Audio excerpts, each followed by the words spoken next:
Bismillahirrahmanirrahim. Assalamualaikum warahmatullahi wabarakatuh. Waalaikumsalam Waalaikumsalam warahmatullahi warahmatullahi wabarakatuh. wabarakatuh. Baik Bu Mesuri, Pak Untung, Bu Listi dan teman-teman, izin saya akan menyampaikan modul yang telah saya buat. Ya, kemarin saya waktu peer teaching itu menggunakan modul PBL dengan materi Asmaul Husna. Di dalam itu target untuk peserta didiknya itu adalah target peserta didik untuk kelas 4. Kemudian metodenya itu menggunakan problem based learning. Lalu ketika akan mulai pelajaran di situ diberikan pertanyaan pemantik seperti apakah kalian sudah menghafal Asmaul Husna? Kemudian jika hafal, bagaimana perasaan yang kalian rasakan, itu untuk yang pemantiknya. Kemudian pada kegiatan pembelajaran, pada kegiatan uh, uh, persepsi itu guru itu memberikan salam, menyapa kepada peserta didik, kemudian menanyakan kabar dan juga menanyakan kehadirannya.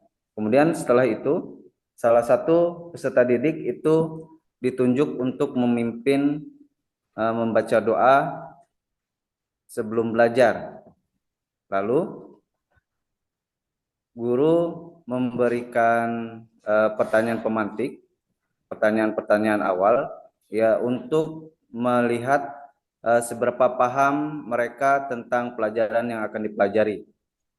Kemudian setelah itu pada kegiatan inti guru membentuk menjadi 5 kelompok sesuai dengan Asmaul Husna yang akan dipelajari.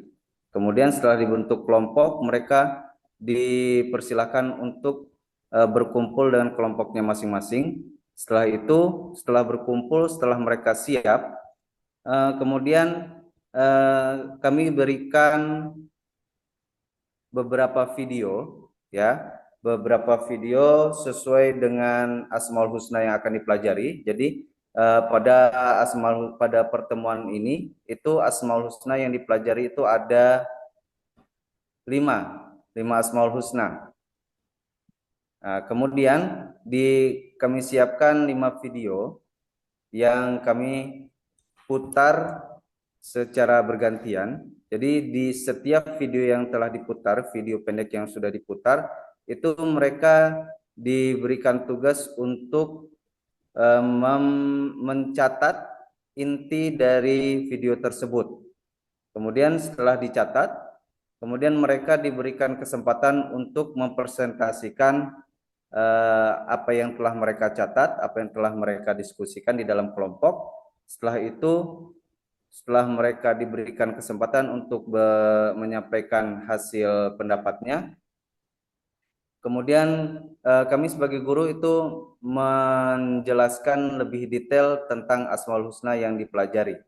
Nah, kemudian pelajaran selesai, setelah pelajaran selesai itu kemudian kami sebagai guru juga memberikan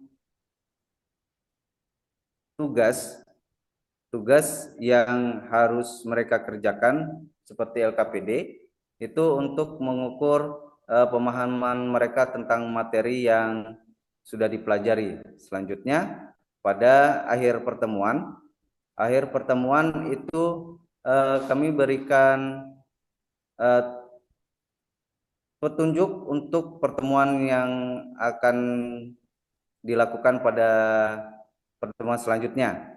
Ya, materi yang akan dipelajari pada materi selanjutnya. Ya, untuk materi selanjutnya kemudian eh, kita akan belajar, guru menyampaikan bahwa pertemuan selanjutnya itu akan membuat sebuah kaligrafi dari Asmaul Husna yang sudah dipelajari. Kemudian mereka diberikan tugas untuk menyiapkan alat-alat yang harus dibawa seperti pensil warna, kemudian krayon yang harus dibawa pada pertemuan selanjutnya. Kemudian di akhir pelajaran, guru menutup kegiatan dengan membaca doa dan mengucapkan salam. Ya, mungkin itu saja, Pak. Terima kasih. Assalamualaikum warahmatullahi wabarakatuh. Waalaikumsalam.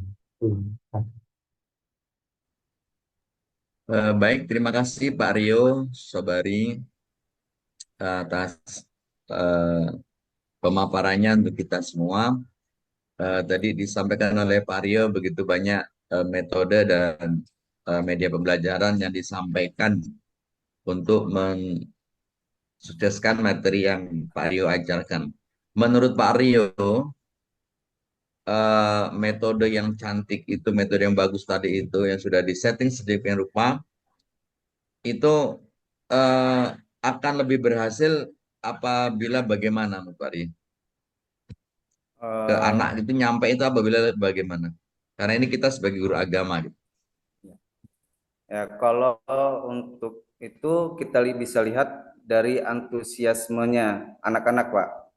Kemudian setelah itu, kemudian bisa kita lihat juga dari eh, pemahaman mereka setelah melihat seperti yang saya sediakan seperti video itu, mereka antusias atau tidak. Kemudian setelah menonton video itu, apakah mereka itu sudah paham dari eh, media yang sudah disediakan gitu, Pak. Oke. Jadi media itu atau otorikoh itu sangat penting ya. Kalau kata Iya, Pak. Ustadz Rizka itu otorikoh kuat. Ahamu minal maddah ya. Iya. Sedangkan Pak Rio Sobari sebagai guru PAI tadi tentunya uswah atau contoh-contoh teladan baik ini menjadi sesuatu yang amat melekat di hati anak-anak kita gitu. Biasanya contoh baik apa sih yang selalu Pak Rio Sobari tegur kalau anak itu tidak melakukan, padahal kita sudah mencontohkan, sudah meminta anak melakukan itu. Ya mungkin bisa di-share ke kita juga untuk kita terapkan di lembaga masing-masing. Eh, Seperti contohnya itu ketika anak-anak itu makan atau minum sambil berdiri, begitu Pak. Padahal kita sudah memberikan eh, pengetahuannya, sudah kita contohkan, tapi kadang-kadang anak-anak itu masih lupa untuk mempraktikannya. Nah, kemudian ketika bertemu dengan guru, baik itu guru agama, wali kelas atau guru mata pelajaran lain, itu sudah kita anjurkan untuk eh, bersaliman, bersalaman dengan gurunya ketika bertemu di pagi hari ataupun ketika akan pulang, gitu Pak. Baik, Mas Pak Rio, terima kasih. Contoh baik. Kalau kami dulu di Min 5 Sukarami Bandar Lampung bersama Ibu Umi dulu, kami itu dulu menerapkan eh, hal-hal kecil yang mungkin akan menjadi budaya bagi anak. Contohnya begini, kita melarang anak untuk makan atau minum sambil berdiri. Dulu kami membuat namanya bendahara permen. Bendahara permen itu yang tugasnya mencatat, mengumpulkan, dan nanti akan menggunakan permen itu untuk kepentingan pembelajaran dan lain sebagainya. Ketika anak makan sambil berdiri atau minum sambil berdiri, itu langsung mendapat hukuman. Jadi ini pun pernah kami lombakan, misalnya eh, dulu kami judulnya 3 buah permen langkah kecil menuju pembiasaan anak memiliki karakter yang religius. Ini pernah kami tulis sebuah makalah yang mungkin nanti sebagai guru kita uswahnya itu benar-benar dipantau, kemudian anak-anak pun bisa mengikuti dan ada punishment yang diberikan ketika anak melanggar yang nanti pun bisa digunakan untuk pembelajaran. Ketika anak-anak mulai ngantuk, mulai jenuh, atau bisa menjawab pertanyaan, permen itu bisa digunakan untuk eh, memaksimalkan pembelajaran kita. Gitu sih. Tapi ini tentunya tiap lembaga punya kebijakan masing-masing. Ini cuma contoh aja dari kami. Biasanya kami dulu ada namanya bendahara permen yang mengumpulkan, mencatat dan eh, menagih kalau ada teman-teman yang melanggar. Makan, minum sambil berdiri, nguap tidak ditutup, dan seterusnya seterusnya itu kita guru agama harus ya perhatian karena Nabi sudah mencontohkan begitu ya Ustadz Rio ya. Iya, Pak. Nah, tadi udah keren di SDIT-nya sudah mantap. Terima kasih infonya, ilmunya dan hal-hal baik yang sudah Ustadz Rio Sobari berikan ke kita semua. Mungkin dari saya Ya, cukup Ibu Maisuri. ya, terima kasih, Pak. Baik, terima kasih. Ya, tadi juga benar ya sudah dijelaskan. eh, Bapak juga menggunakan beberapa video ya dalam pembelajaran ya terkait dengan materi yang diajarkan. Nah, komponen-komponen perangkat pembelajaran kan ada banyak yang lainnya ya.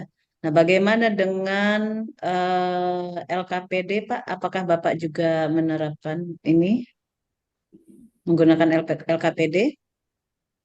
Oh, iya, iya, Bu, menggunakan LKPD. Oke, bisa diceritakan LKPD yang Bapak gunakan seperti apa? LKPD-nya itu kita siapkan eh, berupa gambar yang Hmm. mewakili dari materi yang sudah kita pelajari, gitu Bu. Misalnya seperti Asmaul Husna.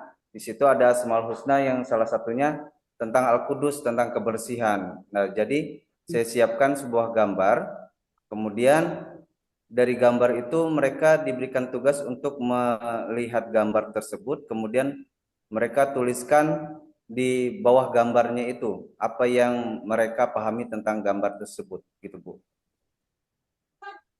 Oke, ya. Satu lagi kaitan dengan em, teknik assessment, ya, assessment. Apa yang Bapak lakukan untuk mengevaluasi atau mengakses selain tadi LKPD ya? Ada yang lainkah untuk mengukur pemahaman siswa terhadap materi yang sudah Bapak ajarkan? Eh, Pada asesmen, untuk asesmen itu kita gunakan asesmen pada awal pelajaran untuk mengetahui sejauh mana mereka paham dengan materi yang akan dipelajari. Kemudian kita juga menggunakan asesmen formatif yang kita lakukan ketika proses pembelajaran dan di akhir proses pembelajaran. Itu, Bu. Mhm. Oke ya, di awal atau di akhir ya. Baik, Malam. cukup Pak Rio. Ya, Teh. Eh, Ya, terima kasih ya Pak Rio. Terima kasih, Bu. Oh, ya. Kita Istirahat. Sekarang coba cara nahannya gimana? Gimana, Pak? Cara nahannya sekarang. Betul ditahan. Sekarang cara nahannya gimana? Misalnya ngajarin ke anak nih, tahan nak. Gini contohnya nak. Oh, dikasih jeda. Ya Misalnya coba. watabe gitu. Nah, kenapa tadi pertama baca nggak dikasih jeda? Iya, yang tadi kelabasan, Pak. Oh, kalau nggak ada rem Iya. ya. Jadi di ayat yang pertama itu ada tasdid. Watab itu ada beberapa saat kita menahan baru dipantulkan ya. Watab hak kok. Watab. Kalau yang kedua kan wama kasab langsung dipantulkan. Udah keren tadi ilmu dari Pak Rio-nya ditahan. Oke, siap. Kami siap menahannya. Siap, Pak. Kemudian Mas Rio, di ayat pertama itu hukum bacaan tajwidnya apa aja tuh? Di situ ada tasdid, kemudian ada mad mad jaiz munfasil, kemudian ada mad Kenapa tabi'i. Mat Jais? Karena dia setelahnya itu ada huruf alif tapi dia tidak ada hamzahnya, Pak. Putus-putus ya. Oh iya. Karena Halo?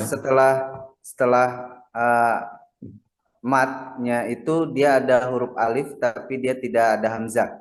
Jadi hanya ada alifnya saja. Oh gitu. Iya. Kalau nggak ada hamzah itu pasti jais. Iya. Itu kan Insya hamzah Allah, itu. Pak. Oh gitu. Ya, insya Allah, Nah, Pak. anak ini gini. Ini soheh nggak ini? Jangan-jangan nanti.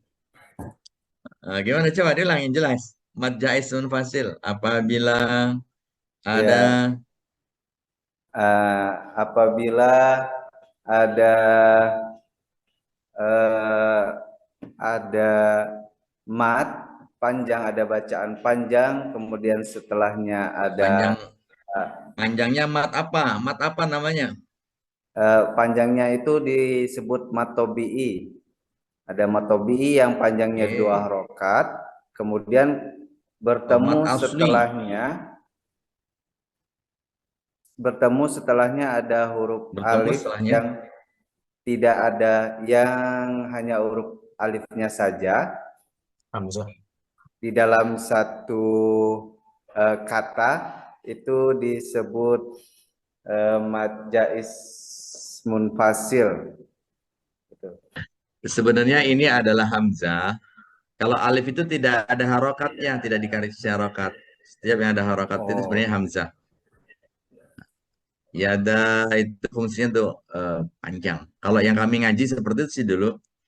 Jadi mad jais munfasil apabila mad tobi'i ya ada bertemu dengan hamzah atau tadi kata Ustadz Rio alif tidak dalam satu kalimat ya. Beda arti. Abi itu alifnya punya abi, punya lahab, abi lahab itu ya. Itu bukan karena hamzah, itu bukan alif. Oke, terima kasih. Apalagi? Nah, ini yang ayat kedua nih, ayat kedua.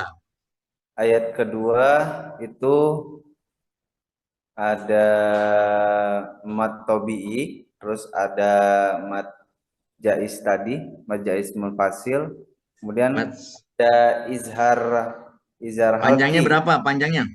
panjangnya Panjangnya berapa, Mat Jais? 6 harokat, panjangnya 6 ketukan. Putus-putus. 5 ya. Panjangnya berapa, Mat Jais? Panjangnya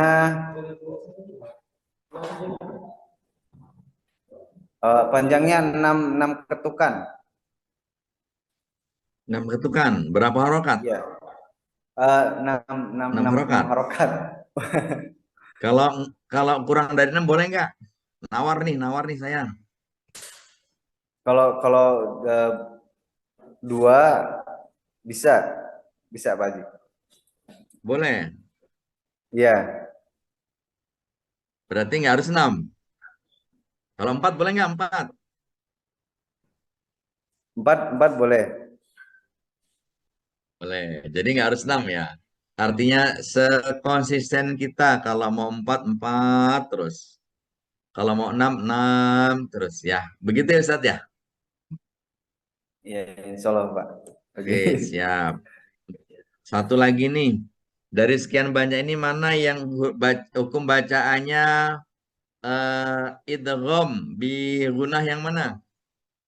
Idgham di gunnah itu di ayat pertama. Ayat pertama itu ada tanwin bertemu dengan huruf waw. Contoh Ya, bacanya betul. Mana lagi? Ini ada lagi di idgham di gunnah ayat ke